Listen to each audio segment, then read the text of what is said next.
We have a really interesting group of people today. This is about love and joy. There's tears.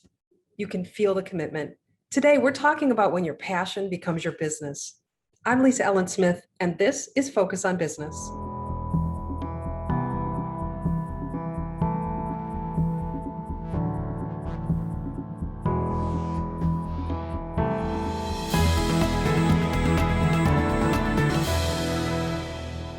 Hi, I'm Andrea Duguay, Director of Owner-to-Owner Member Engagement at the Small Business Association of Michigan.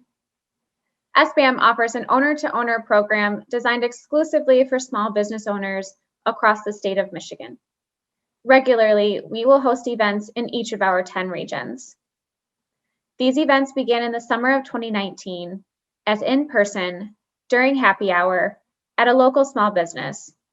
But as you can imagine, the past year has consisted of bringing small business owners together virtually by offering a safe place to share, vent, and help each other to get through this pandemic. Now we are back to in-person events across the state to continue bringing small business owners together.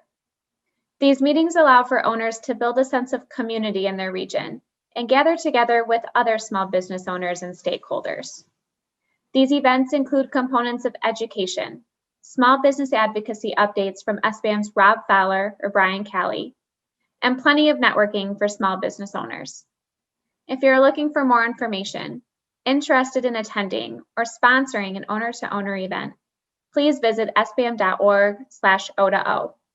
I think we've got a great show here today. Our guests are Carrie Troyer from Three Blondes Brewing in South Haven, Michigan, Travis Stoliker and Matt Gillett from Saddleback Barbecue in Lansing, Okemos, Michigan.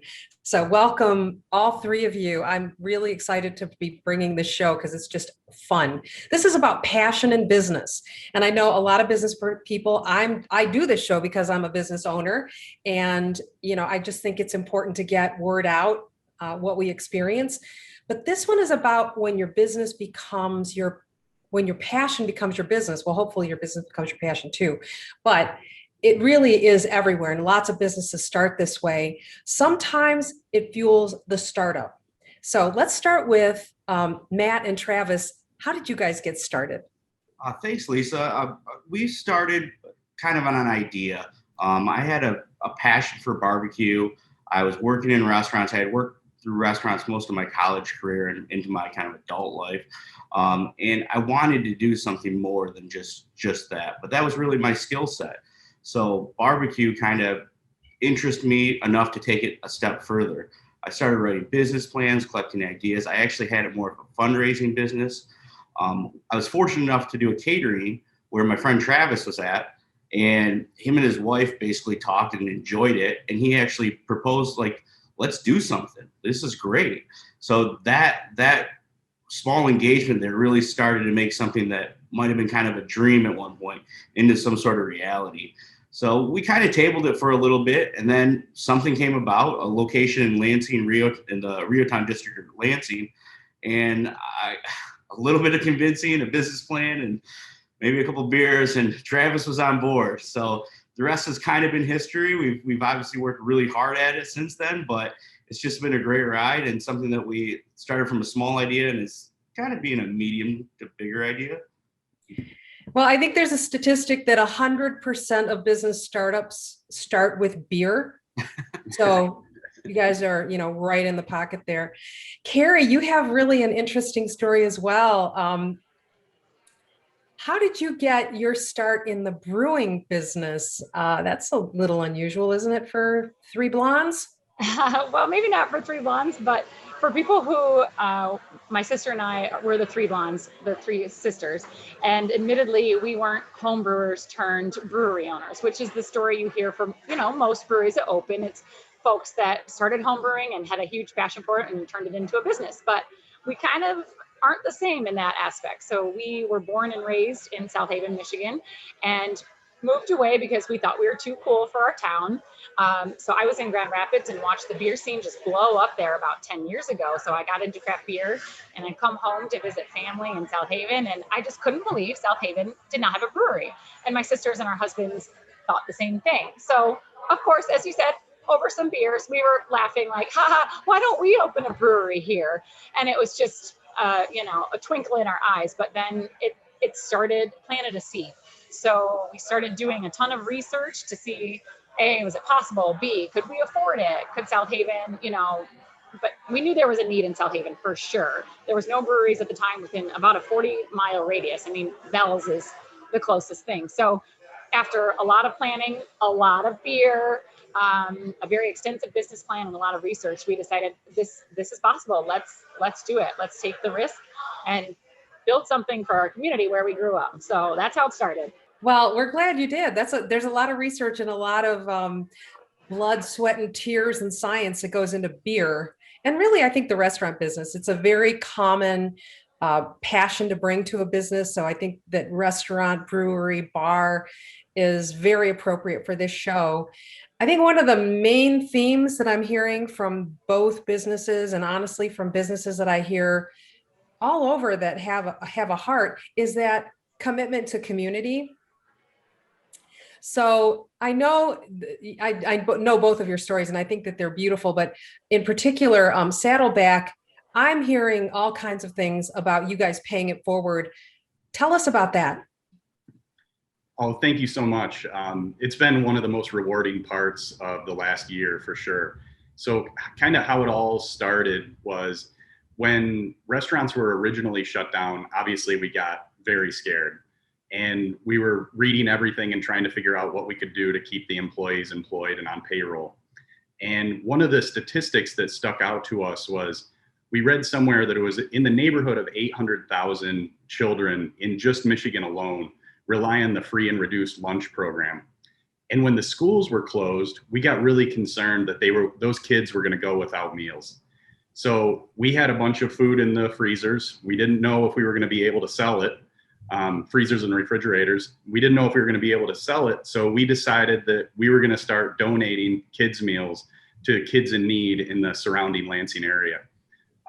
That kind of snowballed. After we told our community about what we were doing, they all stepped up and they wanted to donate meals so that we could do more. And we ended up donating more than 1,000 meals to kids in need. And that just kept snowballing. So our community and our amazing group of customers and followers started asking us to do more. So that led into, we ended up paying off, with the help of our community, 7 school districts, student lunch debt. We paid for some billboards for the high school graduates that had their commencements canceled.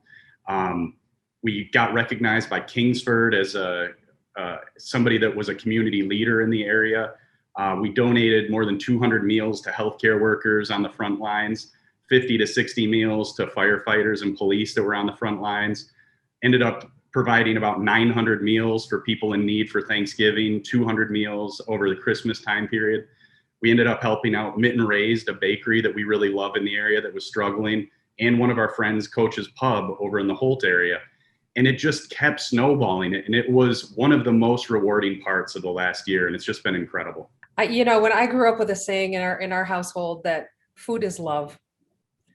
And I think in, the year of 2020, thank goodness it's history now, but that year I saw so many stories where it really was, food was love to a lot of people could give love in that way. And I'm sure the community thanks you. Do you think there's been an impact on your business because of all of that giving?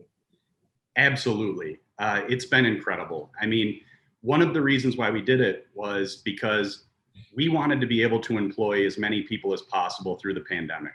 That was really important to Matt and I. Having to let people go that are basically family is very challenging. So we knew that we needed to do something in order to give back, and we needed to be able to keep these people employed. So what was the best way to do it? Have them make food for people that were in need. And our community stepped up. Matt and I were planning on paying for it ourselves, but the community stepped up and they wanted to pay for those meals. So they would donate $5 for the kids' meals, and then we would pick up the remainder. And it was amazing. It allowed us to keep our employees on payroll. It allowed us to bring in a little bit of revenue and sell product and keep doing what we love to do. And it was just incredibly rewarding. Well, again, thank you. I hear about you guys all the time because I'm obviously in the mid-Michigan area, but a lot of passion brought to this story. Carrie, I bet now you're in a family business. There's all kinds of passions in a family business as well. Tell us your story. You work with not just three sisters, right? Yes, the three sisters and our husbands. Well, we'll get to the husbands later, but so it was interesting starting up because none of us, like I said, were the brewer. None of us had restaurant experience. So we definitely got smart and outsourced, hired people. We had a restaurant consultant. We hired a professional brewer, of course, because you don't want to know the results of our home brewing experiment. So we definitely hired a professional for that. And then kind of just the rest of the pieces of building a business, we kind of divvied them up as best we could. So I'm an accountant, a CPA, so I definitely loved handling the business side, and I still do. And then my brother-in-law is more into sales, so he kind of helped with that. So it was interesting how we surprisingly got along and just tried to work together to, divvy up all the tasks that are involved in opening a business. So no real fights, no divorces. So we're good. Well, has the passion deepened? I mean, if there was that many people, in a startup, 6 people in a startup, that's a lot of people. Were there people whose passions varied in and out and deepened as the business progressed and was successful? I want to also say thank you you're obviously in a bustling, busy restaurant today. Yes. It's a pleasure to hear all of that business happening behind you. Yeah, thank you. Yeah, so it was just interesting how everyone stepped up. And I think mine was the biggest one because I quit my full-time job as a CPA to do this industry that I know nothing about. And for a long time, I hadn't felt super fulfilled in my corporate career. So I was surprised that this turned into more of my passion. I couldn't believe it. I finally felt fulfilled being able to provide something like this for the community. And so it is a ton of work, a lot harder than the corporate environment, but it is so much more fulfilling than being an accountant was any day. Yeah, the hours in a restaurant are brutal. Even on the business side, it's just really not an easy thing to do. People think, yeah, I'm going to work for myself and I'll call all the shots. I'll go sit on a beach whenever I want to. And you find out pretty quick, you're lucky to fit a beach in here and there. And you're in South Haven. So that's probably still hard, right? Right. Oh, that's great. I want to go back to this idea of giving back for the Saddleback guys. Matt, I heard a rumor, and that's not even true because I actually saw it, that you created a social post when you heard about other restaurants maybe facing closing and having a hard time staying open. Yeah. We Travis and I and a couple other employees, Drew and Nick, we have lunch 2-3 times a week. And we always bring up things that are happening, whether it's in the community, whether it's in our industry, or whether it's just obviously in the restaurant. And one of the things that kept coming up on feeds, and we deal with it too, is the help wanted sign. And everybody kind of has their way of looking at it, has someone to blame or whatnot. But the hardest part of this is when I see restaurants closing on just random days. It's Wednesday, we got to close, we don't have enough people.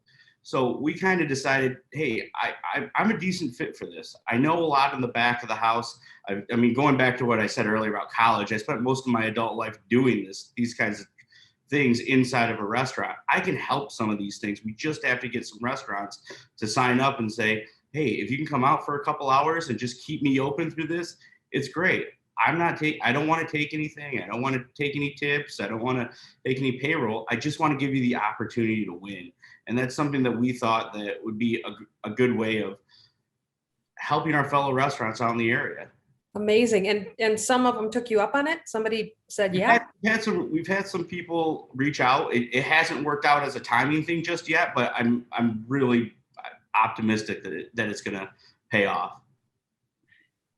So yeah, there must be stories on your side too, Carrie, about giving back in the community. This is hometown stuff for you guys, right? Right. So we're actually connected to the Vanderzee Motorplex, which happens to be owned by my mom and dad. So they've had a business in South Haven for over 35 years. And then now my sisters and our husbands, we own Three Blondes Brewing. And we actually share a wall. So we created 1875 Give Back, Community Give Back, which is our address here, 1875, that we share this building. So we were able to, with the help of Kawasaki, they sell Kawasaki over there. So Kawasaki helped donate some sponsorship money so that we could do a toy drive at Christmas, and we filled mules, which are utility vehicles, with toys, and then we gave away pizzas for every toy that was donated. So we're just lucky to have that community with my parents who've been in the community for 35 years, and now my sisters and I are being able to do it. So, and the community really rallies to help everyone out. So it's just like, when we were filling those meals, I'm just like crying at all the toys that were donated. So sorry. I think restaurant people are some of the most delightful people, hardworking, salt of the earth. And I just don't think you can understand how hard it is to do what you do until you live that every day. So there's the question I want to know next. What's been the hardest thing about turning your passion into your business? Just like they said, staffing is tough, but that's just one of the small things. It's just the stress of, being in charge of your business and being, your family of employees when you have to lay them off during COVID. That was hard. So yeah, it's difficult, but it's, like I said, it's so fulfilling. And it's just knowing that a lot of, our 70 employees are relying on us to do a good job. So yeah, you get up every day and say 70 people get to feed their family because I'm going to work right now, right? Mm-hmm. Yeah, I know it can be a big responsibility. Any big road bumps for you guys? Well, I think one of the big ones is, especially in the early days, Matt had 3 kids and was working 70 hours to 80 hours a week. And that was a lot. Yeah, and balance is just huge. I mean, our phones are constantly ringing with good and bad things. Then you've got obviously your personal life and friendships and just keeping yourself healthy. So just that, all those ups and downs there has probably been the hardest this whole time.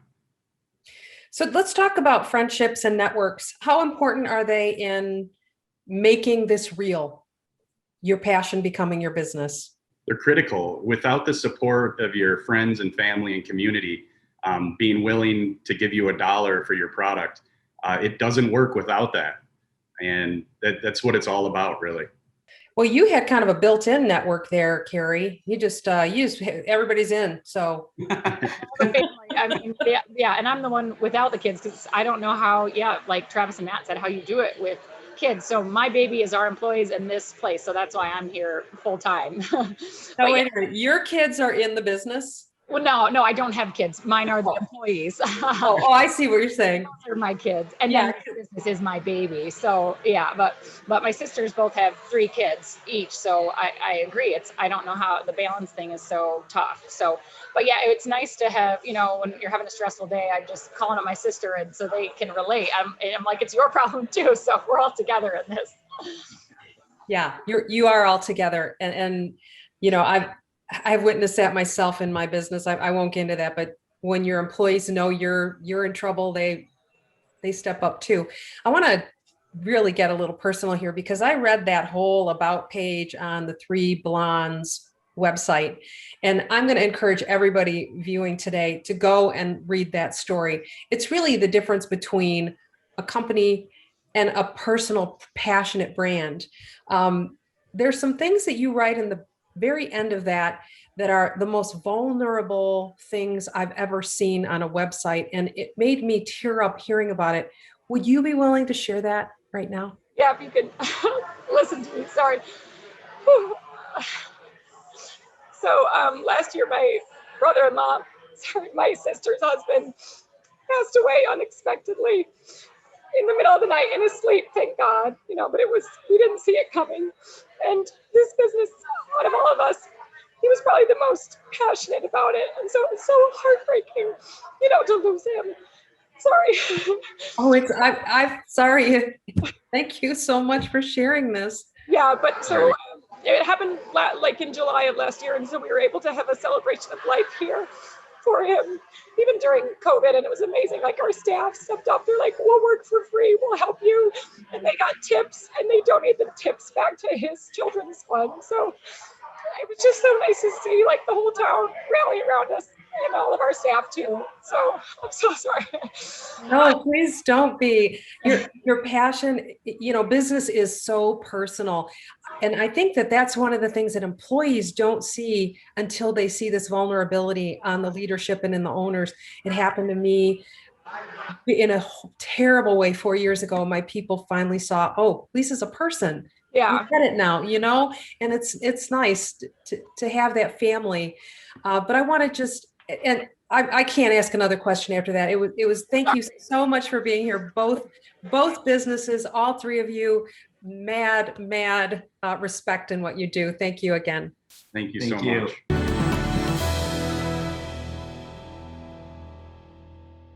Hi, I'm Katie Crick from Cedar River Insurance Agency in Mid-Michigan. There are two concepts that are used within the insurance industry to analyze and discuss claims data, and they are useful for business owners to be familiar with because you can think about your own insurance strategy in this context as well. They're the concepts of frequency and severity. Frequency refers to how many times a claim in any given category is filed. Severity refers to how expensive claims are in that given category. The Hartford Insurance Company issued a report in 2015 that analyzed small business claims data over a 5-year period.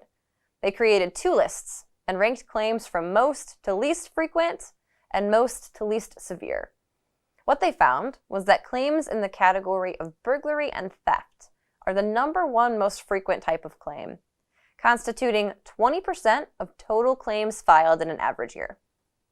Interestingly, although burglary claims are the most frequent variety of claim filed, according to their second list, they are also one of the least expensive, or least severe, on average, costing about $8,000 per claim. On the severity list, claims of reputational harm were far and away the most severe, to the tune of $50,000 on average. However, those claims of reputational harm were conversely the least frequent, constituting only 1% of total claims filed in an average year. Based on other data collected, the study also projected that over the next 10 years following that report, 40% of small business owners would have to file a claim. And that projection was made well in advance of the unprecedented business interruptions from COVID-19.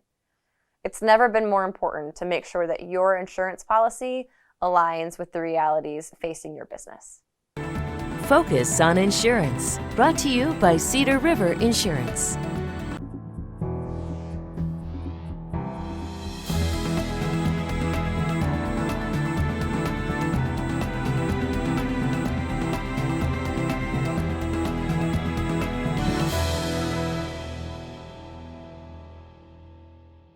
I'm attorney Richard Craig Krause, the taxpayer's voice.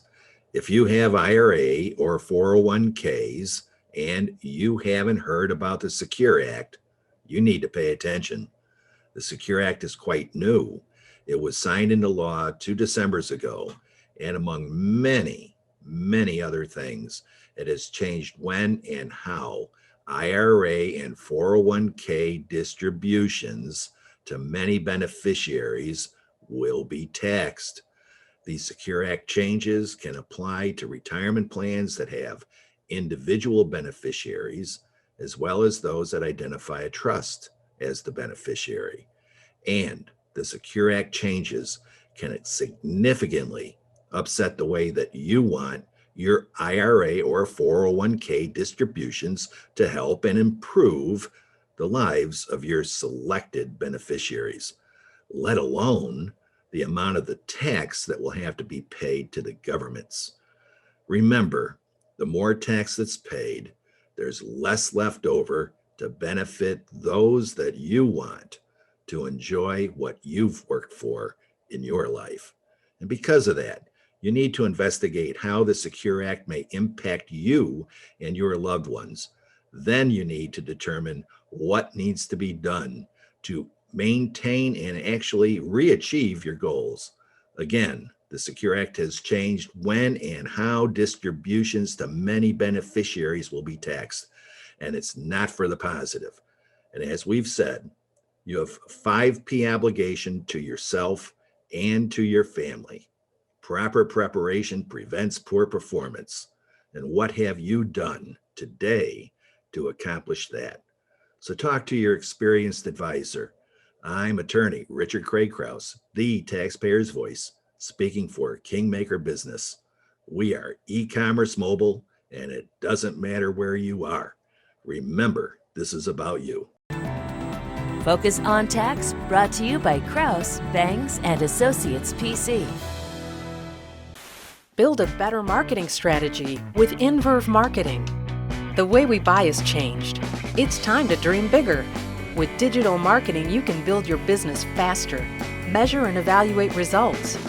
Let us help you find your marketing superpowers with Inbound Marketing, driven by strategy with inspired creativity.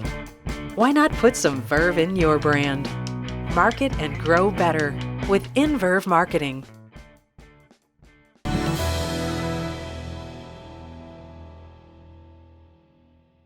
This is Denise Policello with Focus on Legal. If the pandemic taught us anything at all, it's that emergencies will happen. But they're so difficult to predict, of course. So what can you do from a legal perspective to make sure that if an emergency happens, it will have the least impact possible on your business? Well, first thing you should be doing is making sure that all of your contracts, vendor agreements, leases, service agreements, employment agreements are reviewed by a competent contractual or business attorney, preferably before they're signed, but in any event, at least an annual review to make sure that you're aware of your risk and what's in them. You want to review the force majeure provisions. Those are the provisions in contracts that suspend performance in the event of a particular emergency. And then also make sure that those contracts work for you and are flexible and give you options in the event of an emergency that may be more impactful for your industry or your type of company. Second thing you need to do is remember that sometimes the emergency is yours personally, and that if your world stops for a minute, your companies cannot. So you need to do some proactive business planning with a business attorney to make sure that you have company documents in place that allow the management and authorization of payments and management of the company in your absence. So you want to put a couple of key employees in place. You have those authorizations in place so your company has continuity of business. And then the third thing you need to do, of course, is get that emergency management plan in place and practice it once or twice a year with key employees. Make sure that they are ready to go. You'll notice a theme here of prevention, and notice that attorneys are not only more effective, but actually less expensive when they are used proactively. And if you're looking for somewhere to start as far as what to do to write an emergency management plan, go to the SBAM website. It's a fantastic resource.